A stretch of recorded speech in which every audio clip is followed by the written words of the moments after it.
This is Case of the Week 14. My name is Dr. Johnson and I'm a gynaecologist from Southampton. The patient was 58 and presented with postmenopausal bleeding. She had some pelvic pain, weight loss and felt generally unwell. This is a 2D image of the scan taken at the time. This is the anterior wall of the cervical area, anterior wall uterus, fundus, posterior wall uterus, posterior wall cervical area, longitudinal plane. And this image is a colour Doppler image of this area. It's the same area. This is a 3D image of the same uterus, fundus, cervical area. This is the patient's right side and this is the patient's left side. What's the diagnosis? Is it cervical cancer, cervical lymphoma, endometrial cancer, cervical fibroid, or a cervical polyp?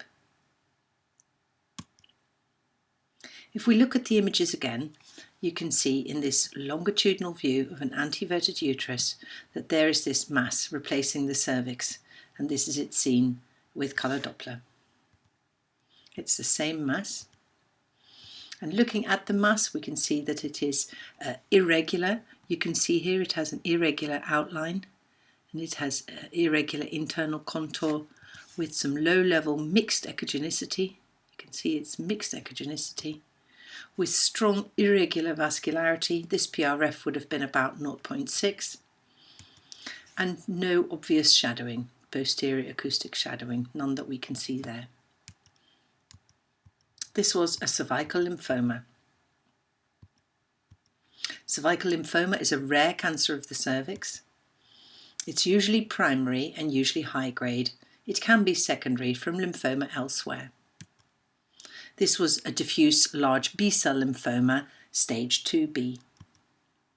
Most of these patients will present early due to local symptoms of bleeding or pain. Cure is often possible with chemotherapy and or radiotherapy without the need for radical surgery. In general, looking at cervical tumours, you should always look at the cervix and apply colour Doppler. Tumours usually expand and or replace the cervix and have an irregular echogenicity. They're usually strongly and irregularly vascular, with occasionally some minor shadowing. Look for extension into the endometrial cavity and extension into paracervical tissues. The sliding sign is useful here, and the transverse views of the cervix is very useful.